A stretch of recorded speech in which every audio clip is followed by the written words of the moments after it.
아시아 암호화폐 세금 대작전 누구가 작가인가? 누구가 주인공인가? 누가 시장을 이끌 것인가?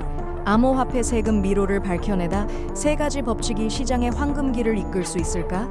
세금의 강한 압박 속 암호화폐의 문제, 공정성을 지킬 것인가? 아니면 활력을 죽일 것인가? So, legitimate or illegitimate, it's a different question. But I will tax because it's a sovereign right to tax. 안녕하세요. 비트코인 TV 한국어 채널 마이클입니다. 암호화폐가 등장한 이후 세금은 시장에서 뜨거운 화제가 되었습니다. 정부는 세금 대기를 들고 재정을 안정시키려고 하고 투자자들은 이익의 방패를 높이 들며 세금의 칼날이 내려칠까봐 걱정하고 있습니다. 그렇지만 이 보이지 않는 추진력인 세금은 시장 발전의 핵심 역할을 하고 있으며 특히 암호화폐라는 새로운 전장에서 시장 3위일체 중 하나로 많은 기대를 받고 있습니다.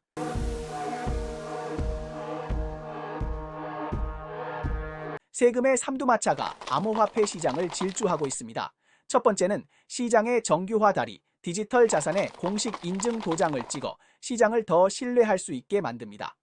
두 번째는 투자자 보호의 방패, 미국의 소비자 금융보호법과 CFPB는 마치 금융계의 어벤져스처럼 지갑을 사기 마수로부터 보호하고 있습니다. 세 번째는 시스템 통합의 날개, 이 법적 마법사는 암호화폐 세계와 전통적인 금융 시스템을 하나로 통합하려고 노력하고 있으며 시장을 더 안정시키고 신뢰감을 폭발시키고 있습니다. 암호화폐라는 디지털 신대륙은 주식시장의 복사본이 아닙니다. 기존의 세금 방식이 여기서 통용되지 않을 수 있습니다. 암호화폐 시장이 급격히 성장하면서 일부 세금 제도는 가치를 짜내는 기계로 비판받아 정부와 투자자 간의 관계가 점점 더 이반이 쓰게 되고 있습니다.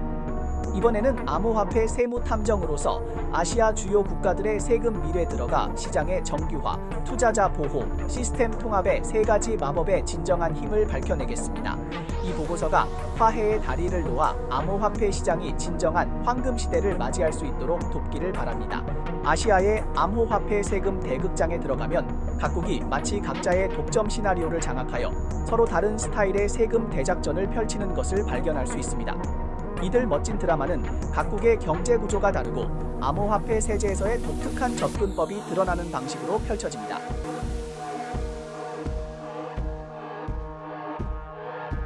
홍콩의 투자 대가께서 큰 한 수를 계획 중입니다.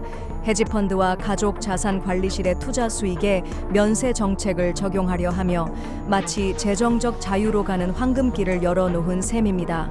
이 전략으로 홍콩은 암호화폐 투자 세계에서 더욱 빛을 발하게 될 것입니다. 싱가포르의 세금 정책은 마치 마법 쇼와 같습니다. 지팡이를 살짝 휘면 자본 이득세가 순식간에 사라지는 마법을 펼칩니다. 암호화폐가 사업 수익으로 바뀔 때만 17%의 작은 마법 공격이 발동됩니다. 유연하고 정교한 이 방식 덕분에 싱가포르는 명실상부한 세계 암호화폐 마법 센터로 자리 잡았으며 수많은 디지털 모험가들이 보물을 찾기 위해 모여들고 있습니다. 말레이시아에서 암호화폐를 다루는 것은 마치 숨바꼭질과 같습니다. 가끔 코인을 팔아 조금씩 돈을 벌 정도라면 거의 면세입니다. 왜냐하면 여긴 자본 이득세가 없기 때문입니다. 그러나 거래를 자주 하고 프로 암호화폐 트레이더처럼 보이면 세무서가 주목하고 그 수익을 사업 수익으로 간주하여 소득세를 부과합니다. 세율은 최대 30%, 많이 벌면 더 많이, 적게 벌면 적게 부과됩니다. 모두 귀하의 총소득에 달려 있습니다. 이들 국가의 면세 정책은 금융자금 흡입 대법의 연장선이라 할 수 있습니다. 역사적으로 낮은 세율로 전 세계 자본을 끌어들였고 지금은 암호화폐의 이 방법을 계속 사용하면서 정책의 일관성과 자금 흡입 철학에 대한 강한 믿음을 보여주고 있습니다. 효과는 아주 확실합니다.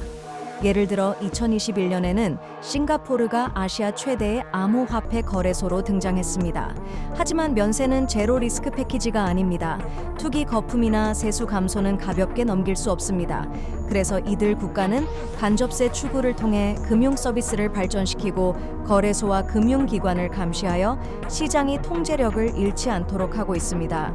이들 국가의 면세 정책은 바로 금융 마법쇼의 클래식한 후속편이라 할 수 있습니다.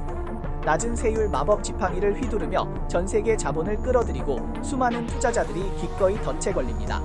암호화폐에 대한 면세 정책은 단순히 정책의 일관성을 보여주는 기술일 뿐만 아니라 자금 흡입 철학에 대한 깊은 감정을 표현한 것입니다.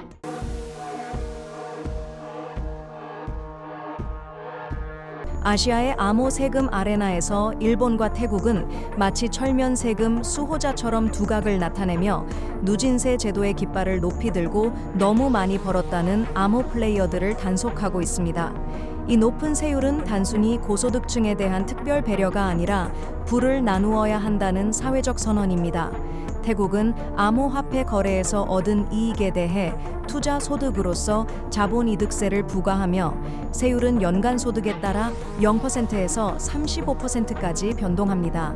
일본은 더 강력하게 55%라는 세율로 전통 금융을 정면으로 맞서고 있습니다. 이 세율을 보며 사람들은 이게 바로 전설의 세금 궁극의 비법인가라고 감탄하지 않을 수 없습니다. Look, do I think it's crazy? I think that these are, it depends on how you think about Bitcoin, right? And so as we've seen more acceptance, including from the treasury sector, including from the Fed chair, just to this idea that Bitcoin is digital gold and it functions more like gold than anything else, the idea of a reserve becomes, I think, less crazy, to use Larry Summers' terminology. 높은 세율이라는 양날의 검 너무 강하게 휘둘렀습니다. 일본과 태국의 암호 시장은 이 높은 세율로 자본이 해외로 빠져나갔습니다. 똑똑한 투자자들은 여우처럼 싱가포르, 홍콩, 두바이 같은 면세 천국으로 자산을 옮기며 세금의 강탈을 피하고 있습니다. 이로 인해 세수는 줄어들었을 뿐만 아니라 시장은 이렇게 질문하기 시작했습니다. 세금은 정말 정의를 지키는 것인가? 아니면 암호 시장에 활력을 죽이는 것인가? 현재 일본과 태국은 십자로에 서 있으며 공정함을 지키면서도 시장의 활력을 유지할 수 있을지 이 난제는 결코 간단하지 않습니다.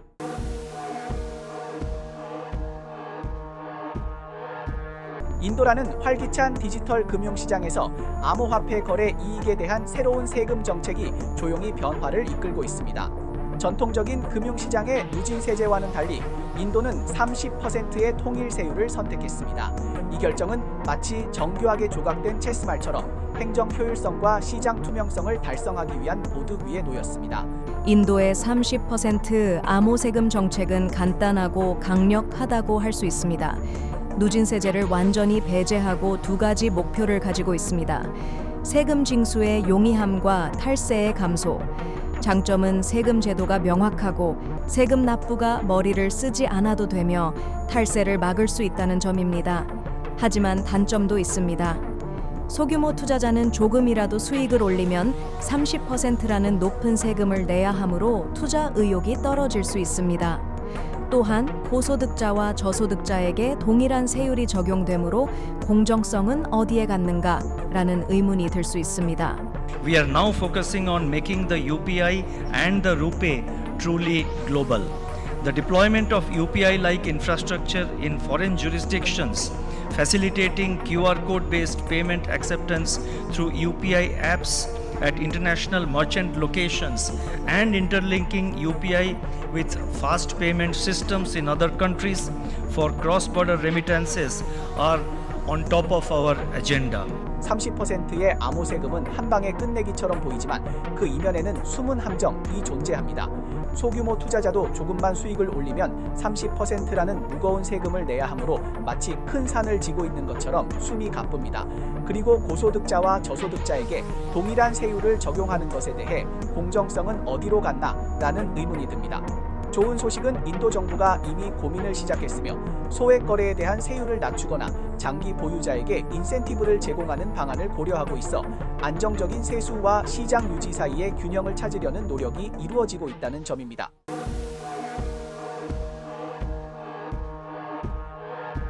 한국의 암호 세금 정책은 마치 자극적인 디지털 모험처럼 한 걸음 한 걸음 조심스럽게 진행해야 하는 상황입니다. 정부는 시장을 활성화시키고 싶어 하면서도 세금의 공정성을 유지해야 하고 정책이 개발되고 여러 차례 연기되면서 마치 고난도의 규제 균형 게임을 하는 것 같습니다.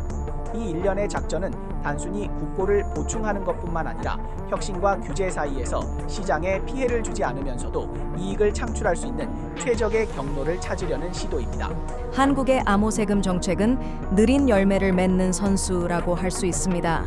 원래 2021년에 도입될 예정이었던 금융투자세는 2025년까지 연기되었고 암호화폐 세금은 2027년까지 미뤄졌습니다.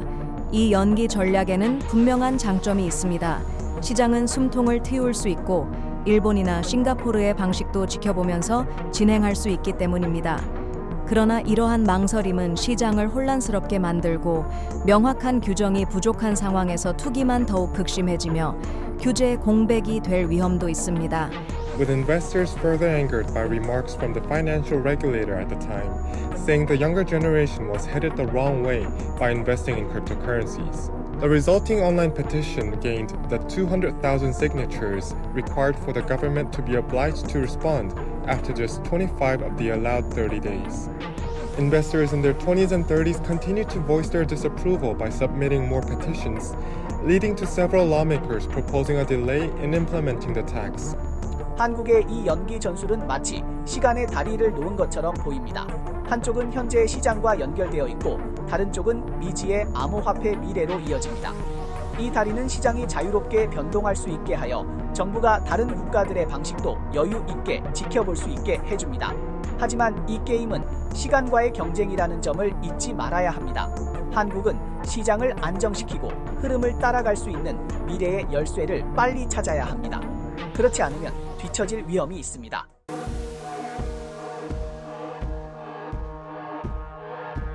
인도네시아의 암호 세금 제도는 독특한 스타일이라고 할 수 있습니다. 거래에 직접 세금을 부과하며 0.1%의 소득세와 0.11%의 부가가치세가 2022년 5월부터 시행되었습니다. 이 저세율 패키지는 세금 절차를 간소화하면서도 투자자들이 라이선스를 가진 거래소를 이용하도록 유도하여 시장의 투명성을 즉시 높였습니다. 시행 이후 거래량은 급증했지만 이 제도에도 맹점이 존재합니다. 인도와 마찬가지로 인도네시아의 통일 세율 전략도 다소 과한 면이 있습니다. 소액 투자자들은 숨통이 막히고 잦은 거래를 하는 사용자들은 세금의 산에 의해 어려움을 겪고 있어 시장의 유동성에 부정적인 영향을 미쳤습니다. 좋은 소식은 인도네시아 정부도 그 징후를 감지하고 소액 거래에 대한 세금을 낮추는 방안을 검토 중이며 장기 보유자들에게는 인센티브를 제공할 준비를 하고 있다는 점입니다.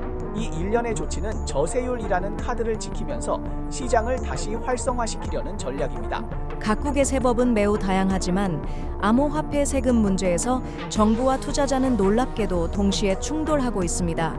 정부는 암호화폐 이익이라는 기름진 고기를 노리고 있으며 특히 팬데믹 이후 재정 압박을 받으면서 일본에서는 최고 55%, 인도에서는 30%로 정확한 세금 칼날을 내고 있습니다.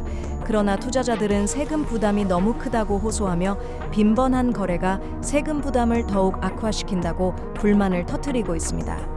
With investors further angered by remarks from the financial regulator at the time, saying the younger generation was headed the wrong way by investing in cryptocurrencies. The resulting online petition gained the 200,000 signatures required for the government to be obliged to respond after just 25 of the allowed 30 days. Investors in their 20s and 30s continued to voice their disapproval by submitting more petitions, leading to several lawmakers proposing a delay in implementing the tax. 역사적으로 스웨덴은 높은 세금의 대가를 치렀습니다. 1986년 금융거래세가 100배이스포 급증한 결과 60%의 주식 거래가 런던으로 도망갔고 시장에 큰 타격을 주었습니다. 세금은 단기적인 수익만을 추구해서는 안 되며 그렇지 않으면 결국 자신에게 화를 부를 수 있습니다. 합리적인 세제는 양털을 뜯는 것이 아니라 시장을 더 안정적이고 성숙하게 만들어 모두가 이익을 볼 수 있도록 하는 것입니다. 정부와 시장 참여자는 세금 균형 춤을 배워야 하며 그렇지 않으면 시장의 미래는 정말 위태로워질 것입니다.